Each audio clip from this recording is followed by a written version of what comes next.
오늘은 예레미야 16장으로 하루를 시작하겠습니다. 평범한 삶의 축복이라는 제목으로 오늘 본문을 한번 생각해 보도록 하겠습니다. 제가 신학생 때 하나님 앞에 가진 질문 하나가 있었습니다. 그것은 왜 나에게 특별한 체험이 없는가 하는 것입니다. 다른 신학생들, 특별히 사회생활을 하다가 늦게 신학을 공부하는 분들은 다들 남들에게 자신 있게 간증할 수 있는 터닝 포인트 한두 개쯤은 다 가지고 있었습니다. 반면에 대학교를 졸업하고 바로 신학교를 간 저는 그야말로 평범한 신학생이었습니다. 물론 기도 중에 이 질문에 대해서 말씀으로 응답을 받았는데 돌아가지 않고 바로 하나님의 뜻에 순종하는 것이 얼마나 더 큰 축복인가를 깨닫게 되었습니다. 돌아온 탕자 비유를 통해서 말이죠. 다음에 기회가 되면 그 내용에 대해서 한번 나누도록 하겠습니다. 사람들은 이 돌아온 탕자에 관심이 많습니다. 극적인 삶의 변화가 있었던 사람들의 이야기에 더욱 귀를 기울입니다. 반면에 사람들은 평범한 삶의 축복과 그 소중함을 잘 느끼지 못합니다. 그런데 평범한 삶의 소중함은 그것을 잃어버릴 때야 비로소 깨닫게 되지요. 예를 들면 아침에 눈을 뜨고 하루 세끼 꼬박 챙겨 먹으며 가족들과 함께 보내는 평범한 삶이 어떤 사건과 사고로 인해서 깨어질 때에 비로소 우리는 그 평범했던 삶이 얼마나 큰 축복이었는가를 뒤늦게 깨닫게 됩니다. 오늘 본문은 이스라엘 백성들의 평범한 삶을 거두어 가시는 하나님을 만나게 됩니다. 하나님이 어떤 평범한 삶을 거두어 가십니까? 첫째는 결혼과 출산의 복을 빼앗아 가십니다. 2절에 너는 이 땅에서 아내를 맞이하지 말며 자녀를 두지 말지니라. 하나님께서 예레미야에게 결혼을 하지 말라고 하십니다. 왜냐하면 예레미야의 삶을 통해서 유다 백성들에게 전하시고자 하는 메시지가 있었기 때문이죠. 아무리 너희들이 결혼을 하고 자녀를 낳아도 그 자녀들이 저주를 받아 다 죽게 될 것이라고 하는 그런 메시지를 전하시기 원하셨습니다. 하나님께서는 종종 선지자들의 삶에 직접적으로 관여를 하셔서 하나님의 메시지를 전달하셨는데 예를 들면 호세아도 이런 일이 있었죠.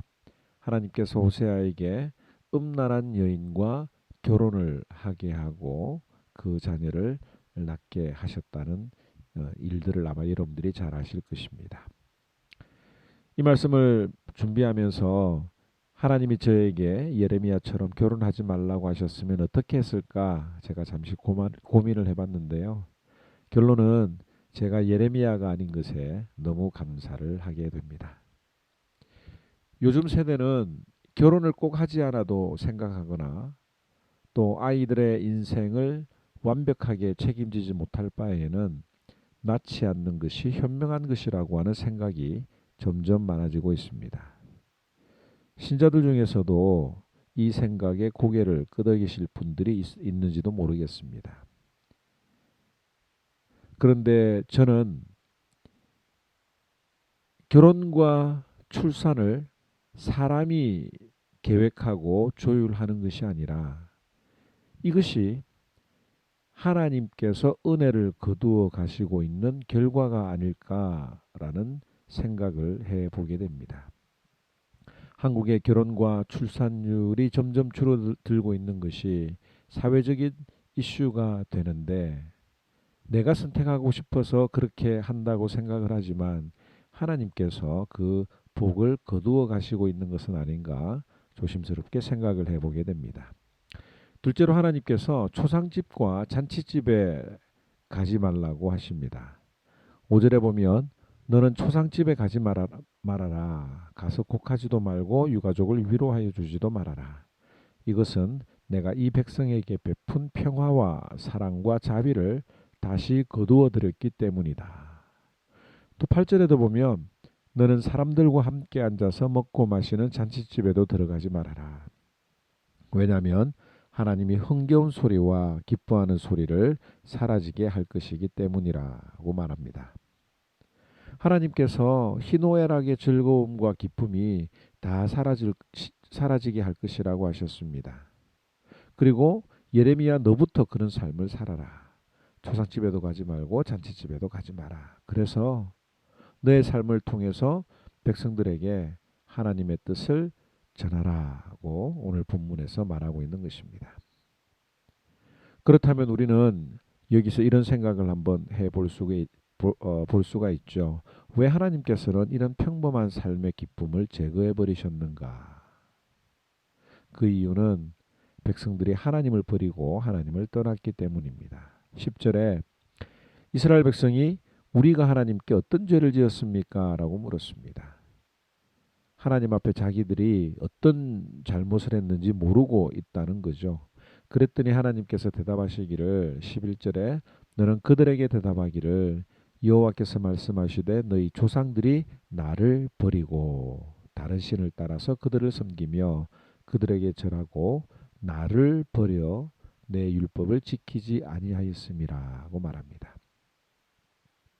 또 12절과 13절에 보면 너희가 너희 조상들보다 더욱 악을 행하였도다. 보라 너희가 각기 악한 마음의 완악함을 따라 행하고 나에게 순종하지 아니하였으므로 13절 하반절에 보면 내가 너희에게 은혜를 베풀지 아니함이라 하셨다 하라고 말합니다. 하나님을 버리고 하나님을 떠나서 교만한 마음으로 살아가는 자에게는 이런 평범한 삶의 은혜를 베풀지 않으시겠다고 하나님이 말씀하십니다. 그렇기 때문에 오늘 우리는 이 말씀을 통해서 나의 삶에 그 평범한 삶의 균열이 가기 시작할 때 혹 내가 하나님을 버리고 하나님을 떠나지 않았는지 자신을 돌아보는 지혜가 반드시 필요합니다. 왜냐하면 내가 만약 그것을 깨닫지 못하면 하나님께서는 완전히 그것을 깨닫고 돌아올 때까지 자신의 뜻을 거두지 않으시기 때문입니다. 16절에 여호와의 말씀이라 보라 내가 많은 어부를 불러다가 그들을 낫게 하며 그 후에 많은 포수를 불러다가 그들을 모든 산과 모든 언덕과 바위 틈에서 사냥하게 하리니라고 말하죠. 어부가 고기를 잡아 올리듯이 포수가 온 산을 뒤집어 짐승들을 사냥하듯이 하나님을 떠난 주의 백성들이 반드시 돌아오게 될 것이라고 말씀하십니다. 그리고 결론적으로 21절에 여호와께서 이르시되 보라 이번에 그들에게 내 손과 내 능력을 알려서 그들로 내 이름이 여호와인 줄 알게 하리라. 하나님께서는 자신을 떠난 주의 백성들, 주의 자녀들을 반드시 돌아오게 하십니다. 그 방법 중에 하나가 평범한 삶의 축복을 거두어 가심으로 고난을 받게 하십니다. 그래야 불쌍한 인생들이 겨우 하나님의 음성에 귀를 기울이기 때문입니다. 그러므로 고난은 하나님의 메가폰 혹은 하나님의 확성기라고 하는 것을 기억해야 합니다. 평상시에 하나님이 말씀하실 때는 잘 못 알아듣다가 고난을 당하게 되면 하나님의 음성이 크게 들려서 내 귀에 들리기 때문입니다.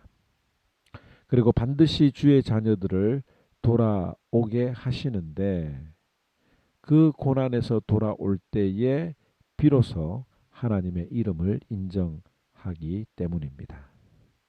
아마 신앙생활 하시면서 이런 경험들을 한두 번쯤은 다 경험해 보셨으리라고 생각이 됩니다. 그런데 혹 우리가 이 경험을 잊어버리고 있진 않았는지 한번 내 자신을 돌아보면 좋겠습니다. 또 만약에 아직 이런 경험들을 한 번도 해보지 못하신 분들이라면 정말 하나님 앞에 감사하면서 영원토록 이런 경험을 하지 않는 그런 지혜로운 자가 되면 좋겠습니다. 제 16장